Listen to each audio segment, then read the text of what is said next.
আমরা সবাই গান্ধীজি, নেতাজি, ভগৎ সিং এর নাম শুনেছি, কিন্তু ইতিহাসের পাতায় হারিয়ে গেছে এমন অনেক যোদ্ধা যাদের রক্তে ভিজেছিল এই দেশের মাটি। আজ আমি আপনাদের সামনে তুলে ধরব এমন 5 জন সাহসী মানুষকে, যাদের কথা আমাদের পাঠ বইও ঠিকমতো বলে না, কিন্তু যাদের বলিদান ছিল অতুলনীয়।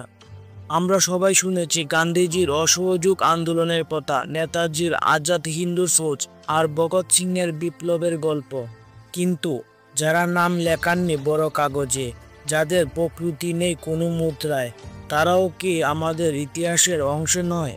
আজ আমরা খুঁজে বের করব সেই 5 জন সাহসীর আত্মা, যাদের নাম হয়তো আপনি কখনো শুনেননি, কিন্তু যাদের ত্যাগ ছাড়া এই স্বাধীনতা আজ আমাদের হতো না। মাতঙ্গিনী হাজরা, তিনি 73 বছর বয়স। এই বয়সে মানুষ যখন লাঠিতে ভর দিয়ে হাঁটে, মাতঙ্গিনী হাজরা তখন হাতে তেরঙ্গার পতাকা নিয়ে মিছিলে হাঁটছিলেন। 1982 সালে ভারত ছাড়ো আন্দোলনে তিনি দক্ষিণবঙ্গের তমলুকে নেতৃত্ব দিয়েছিলেন। ব্রিটিশ পুলিশ গুলি চালায়, মিছিল ছত্রভঙ্গ হয়ে গেলেও মাতঙ্গিনী একা এগিয়ে চলেন। তাকে বারবার সতর্ক করা হয়, কিন্তু তিনি থামেন না। 1টি, 2টি, 3টি গুলি লাগে তার শরীরে। শেষ নিঃশ্বাস পর্যন্ত তিনি শুধু বলেছিলেন, বন্দে মাতরম, বন্দে মাতরম। তার পতন হয়, কিন্তু পতাকা পড়ে না। এই কি শুধু একজন বৃদ্ধা ছিলেন? না, তিনি ছিলেন সাহসের প্রতীক। তিনি প্রমাণ করে দিয়েছিলেন স্বাধীনতা চাওয়া কখনো বয়স দেখে হয় না। ক্ষুদিরাম বসু, অনেকে উনার বিষয়ে একটু একটু জানেন, তাও বলছি। 18 বছর, এই বয়সে অনেকে এখনো জীবনের মানে খুঁজে পেরে, কিন্তু ক্ষুদিরাম বসু তখন ব্রিটিশদের বিরুদ্ধে বিকল্পর জন্য নিজের জীবন প্রস্তুত করেছিলেন। তিনি ও প্রফুল্ল চাকি মিলে একটি ব্রিটিশ ম্যাজিস্ট্রেটের গাড়িতে বোমা ছুড়েন।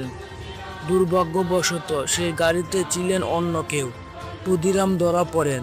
আদালতে তার কোটের কোণে ছিল হালকা হাসি, কোনো ভয় ছিল না। দেশের জন্য মরতে পারাটা গর্বের। বিপ্লবীরা তখন বলতেন, আমরা সবাই একদিন ক্ষুদিরাম হব। অসমের 17 বছরের কনকলতা বড়ুয়া ছিলেন এক সাহসী কিশোরী, যিনি ভয় না পেয়ে ব্রিটিশ প্রশাসনের সামনে পতাকা হাতে নিয়ে হাঁটতে শুরু করেছিলেন। 1942 সালে ভারত ছাড়ো আন্দোলনের সময় তিনি নেতৃত্ব দিয়েছিলেন এক মিছিলের, যেখানে পুরুষরাও পিছিয়ে যাচ্ছিলেন। ব্রিটিশরা হুঁশিয়ারি দিচ্ছিলেন, পতাকা নামাও। কনকলতা বললেন, এই পতাকা নামবে না, আমি তাকি বা না তাকি, সামনাসামনি গুলি চালানো হয়। তিনি পড়ে যায়, কিন্তু পতাকাটি একটুও নিচে নামে না। পাশে থাকা অন্য এক কিশোরী সেটা তুলে নেয়। এই সাহস ছিল সংক্রমণযোগ্য। আপনি কি জানতেন এই কিশোরীর নাম কি? পাঠ্য বইয়ের বাইরেও অনেকদিন চাপা পড়েছিল। বিরসা মুন্ডা। 19 শতকের শেষ দিকে ব্রিটিশরাও জমিদার যখন জোর করে জমি কেড়ে নিচ্ছিল, তখন বিরসা দাঁড়িয়ে বলেছিলেন, এই মাটি আমার মা, আমি এটা বিক্রি করব না। তিনি সংগঠিত করেন মুন্ডা উপজাতিদের, যুদ্ধ ঘোষণা করেন ব্রিটিশদের বিরুদ্ধে। তার উলগুলান বিদ্রোহ কাঁপিয়ে দিচ্ছিল পুরো ছোটানাগপুর। 1999 সালে তাকে গ্রেফতার করা হয়। কারাগারে থাকা অবস্থাতেই তার মৃত্যু ঘটে, বয়স মাত্র 25। তার কাহিনী শুধু এক যোদ্ধার নয়, এটা ছিল একজন আদিবাসী জাতির আত্মপরিচয় রক্ষার সংগ্রাম। আজও রাঁচি বিশ্ববিদ্যালয়ে তার নামে, কিন্তু দেশের বেশিরভাগ মানুষ জানেই না কে ছিলেন বিরসা মুন্ডা। বেলু নাচিকায়, রানী যিনি লক্ষ্মীবাইয়ের আগেও বিদ্রোহ করেছিলেন। 1780 সালে ঝাঁপির রানী লক্ষ্মীবাই তখনও জন্মাননি, কিন্তু দক্ষিণ ভারতের এক রানী বেলু নাচিকার ব্রিটিশদের বিরুদ্ধে যুদ্ধ শুরু করেছিলেন। তার স্বামীকে ব্রিটিশরা হত্যা করেছিল। তিনি আশ্রয় নেয়, সেনা গড়ে তুলে, কৌশল শেখায়, আর 8 বছর পর নিজের রাজ্য পুনরুদ্ধার করেন। তার দলে ছিল নারী যোদ্ধাদের বাহিনী।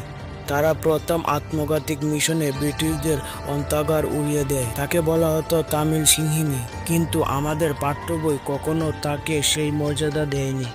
এই 5 জন মানুষ 5টি আলাদা রাজ্য, আলাদা ভাষায়, আলাদা পরিচয়ে, কিন্তু তাদের একটাই পরিচয়, তারা ছিলেন ভারতের সন্তান। তারা আমাদের স্বাধীনতার ভিত্তি। তাদের ত্যাগ কেবল একদিনের দেশভক্তিতে সীমাবদ্ধ না রেখে সেটা মনে রাখা উচিত সারা জীবন।